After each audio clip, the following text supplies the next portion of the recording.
Hubo un tiempo en que era perfecto, no parcialmente, absolutamente perfecto, el ser más espléndido jamás creado.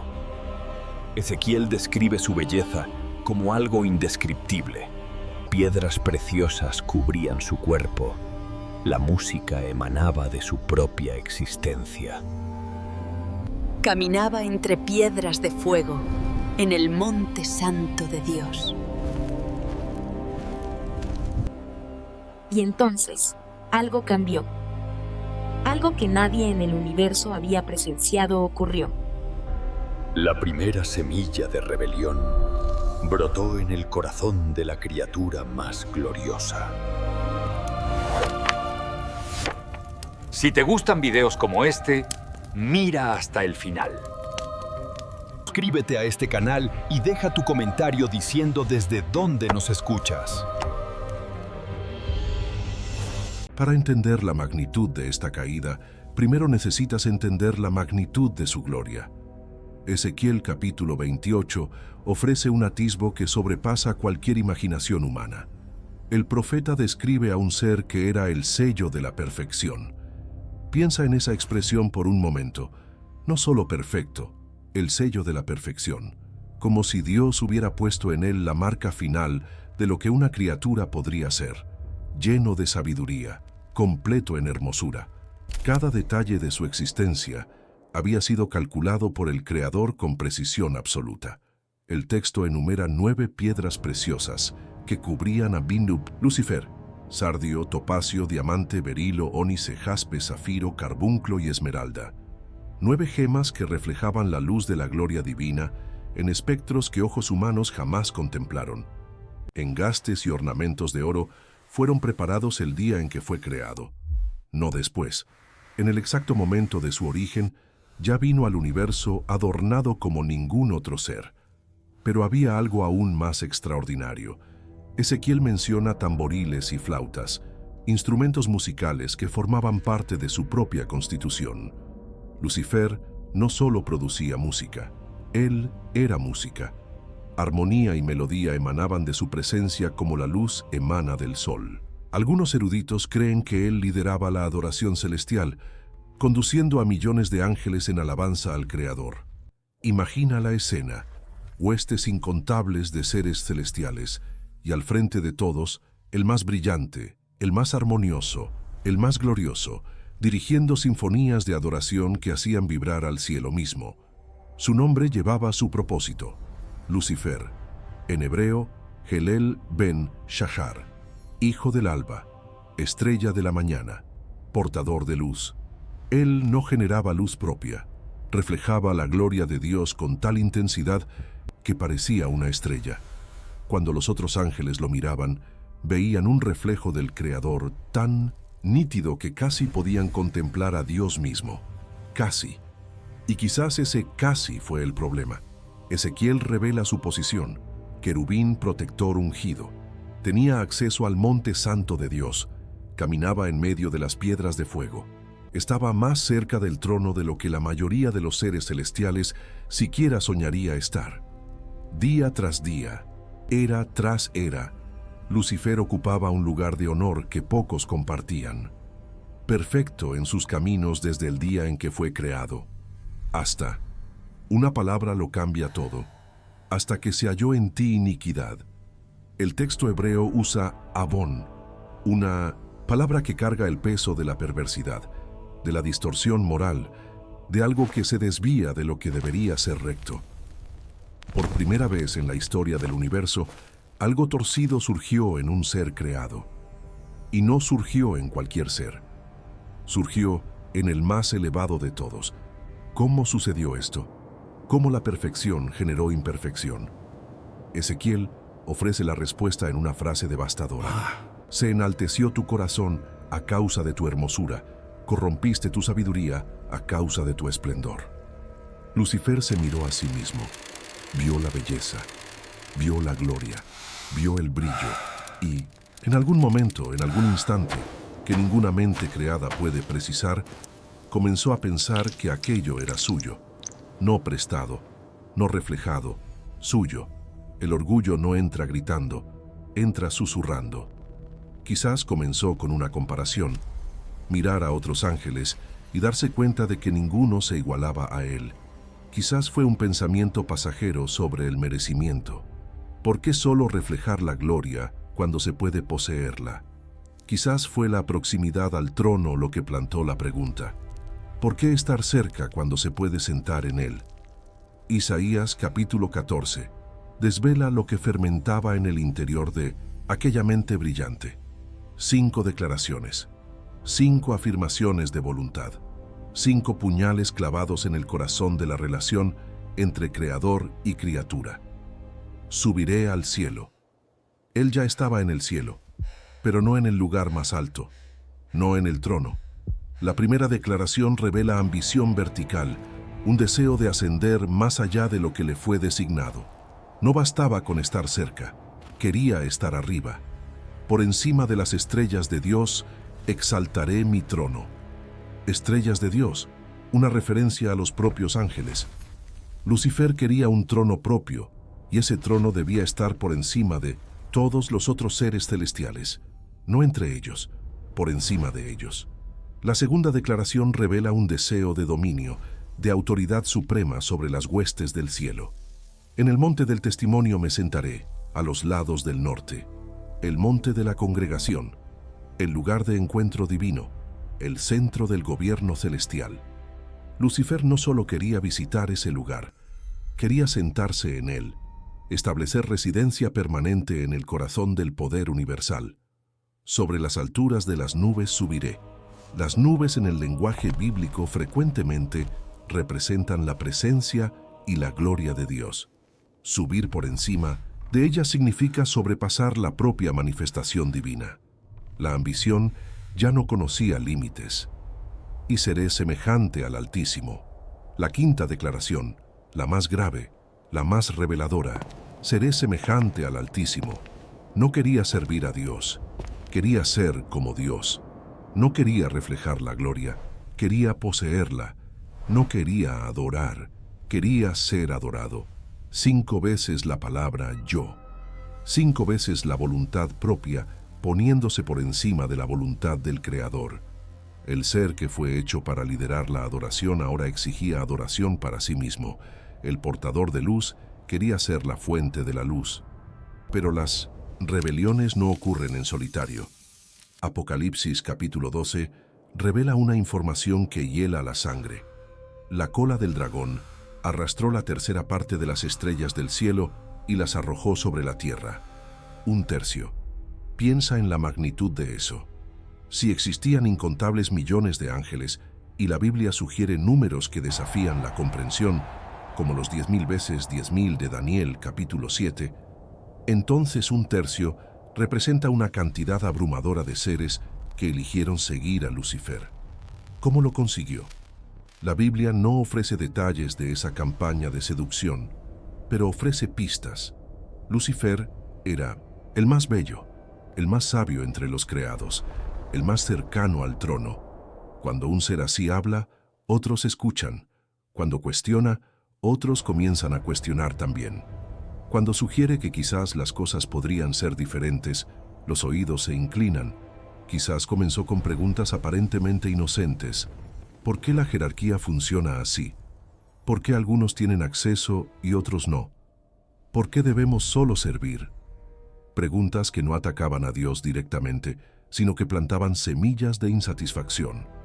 Preguntas que hacían que los ángeles miraran sus propias posiciones y se preguntaran si merecían más. El engaño más peligroso es aquel que contiene fragmentos de verdad. Lucifer probablemente no dijo, vamos a destruir a Dios. Dijo algo más sutil, más aceptable, quizás algo sobre la libertad, sobre la autonomía, sobre un nuevo gobierno donde todos tendrían la misma voz, donde la gloria sería compartida, donde nadie necesitaría inclinarse ante otro. Mentiras envueltas en un lenguaje de liberación. Y funcionó. 1/3 de las huestes celestiales miró al portador de luz y decidió seguirlo. Millones de seres que habían contemplado el rostro de Dios, que habían experimentado la perfección del cielo, que no tenían absolutamente ninguna necesidad insatisfecha, eligieron la rebelión. Esto revela algo perturbador sobre la naturaleza del orgullo. No necesita un motivo racional, no necesita una carencia real. Puede florecer en medio de la abundancia absoluta. Puede crecer en el corazón de seres perfectos que viven en un ambiente perfecto sirviendo a un Dios perfecto. Si sucedió allí, puede suceder en cualquier lugar. Entonces vino la guerra. Apocalipsis 12, versículos 7 a 9, describe el momento con palabras que tiemblan de intensidad. Hubo una gran batalla en el cielo. Miguel y sus ángeles lucharon contra el dragón, y lucharon el dragón y sus ángeles. Guerra en el cielo. Conflicto en el lugar de la paz perfecta. Batalla en el santuario de la armonía eterna. Por primera vez, el hogar de Dios conoció el sonido de espadas cruzándose. Miguel, el arcángel cuyo nombre significa ¿quién como Dios? Una pregunta que respondía directamente a la afirmación de Lucifer. Mientras el rebelde declaraba, seré semejante al Altísimo, Miguel llevaba en su propio nombre la respuesta, nadie es como Dios, nadie puede serlo. El texto dice que el dragón y sus ángeles no prevalecieron. No prevalecieron. Eso significa que hubo una lucha real, hubo resistencia, hubo un momento en que dos ejércitos celestiales se enfrentaron y el resultado tuvo que decidirse. No porque Dios no tuviera el poder para terminarlo instantáneamente, sino porque algo estaba siendo demostrado, algo estaba siendo registrado para la eternidad. La rebelión fue puesta a prueba y fracasó, y no se halló ya lugar para ellos en el cielo. Una frase que carga el peso de una tragedia cósmica.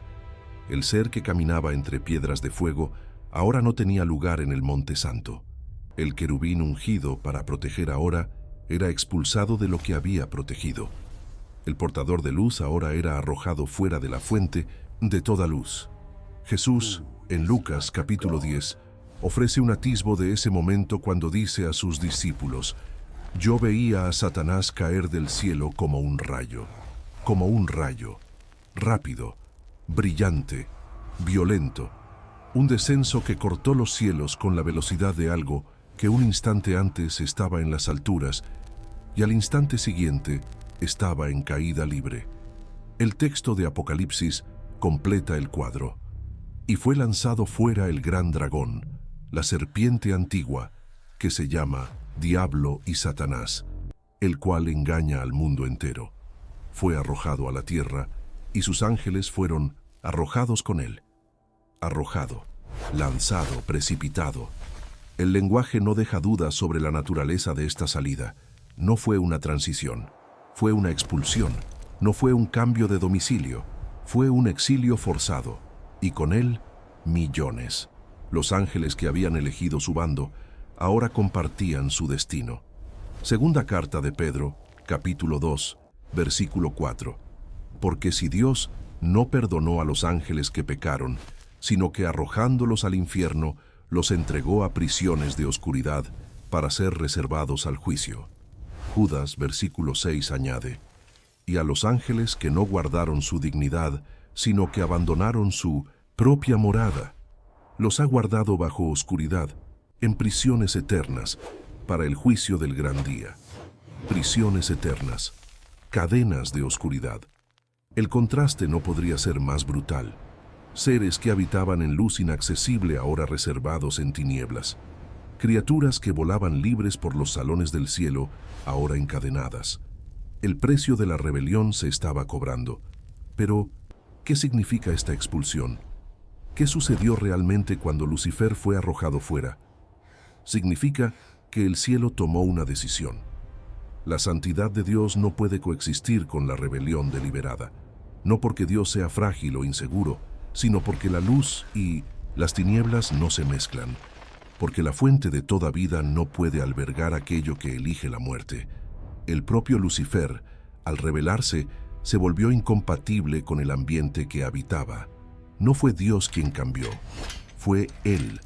Significa también que las consecuencias son reales. En el universo de Dios, las elecciones importan. El libre albedrío dado a los ángeles no era decorativo, era funcional. Podían elegir genuinamente y genuinamente asumir los resultados. Lucifer quiso independencia del Creador. Recibió exactamente eso: separación total, exilio permanente.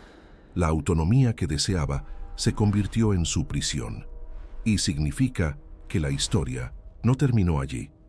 Porque la expulsión del cielo no fue la aniquilación de Satanás. Fue arrojado a la tierra, a las regiones celestiales inferiores, a un ámbito donde aún podría operar, aún podría influir, aún podría intentar demostrar que su camino era válido. Job, capítulos 1 y 2 muestran a Satanás teniendo acceso al cielo para acusar, indicando que, incluso después de la expulsión, algún nivel de interacción todavía existía. ¿Por qué permitiría Dios esto? ¿Por qué no destruir al adversario por completo en ese momento? La respuesta parece estar conectada a algo más grande que aquel instante. Una demostración que necesitaba desarrollarse en el tiempo. Una pregunta que necesitaba ser respondida no solo con poder, sino con evidencia. Lucifer había acusado al gobierno de Dios. Había sugerido que las criaturas serían más felices con autonomía. Había prometido un reino alternativo. Esa promesa necesitaba ser probada. Ese camino necesitaba ser recorrido hasta su fin lógico, para que todo el universo viera a dónde conduce la rebelión. La Tierra se convirtió en el escenario de esta demostración, y el drama no tardó en continuar. Génesis capítulo 3 muestra a la serpiente en el jardín. El mismo ser, la misma estrategia, las mismas mentiras envueltas en promesas de liberación. Seréis como Dios, sabiendo el bien y el mal. La misma oferta que se había hecho a sí mismo ahora era extendida a la humanidad. La misma ilusión de autonomía que lo destruyó ahora era presentada como un regalo a Adán y Eva. El engañador del mundo entero estaba en acción. Y la humanidad cayó. La rebelión que comenzó en el corazón de un querubín ahora infectaba a toda una raza. El orgullo que nació en el ser más glorioso del cielo ahora se reproducía en criaturas hechas del polvo. La separación que Lucifer experimentó ahora se extendía a cada hijo de Adán. Muerte, dolor, vergüenza, miedo. Frutos del mismo árbol que él había plantado en el jardín celestial. Pero aquí la historia da un giro que Lucifer no anticipó. Mientras que los ángeles caídos fueron reservados para juicio sin recurso de apelación, a la humanidad se le ofreció algo diferente: rescate, redención, un camino de regreso. En el mismo jardín donde ocurrió la caída, Dios pronunció una promesa: la simiente de la mujer aplastaría la cabeza de la serpiente. Alguien vendría, alguien pagaría, alguien vencería. La cruz no fue una improvisación. Pedro escribe sobre el Cordero que fue conocido desde antes de la fundación del mundo.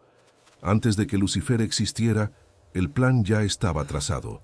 Antes de que la rebelión estallara, la solución ya estaba preparada. Dios no fue tomado por sorpresa. El adversario piensa que está ejecutando su propia agenda, pero cada uno de sus movimientos encaja dentro de un propósito mayor que no puede comprender.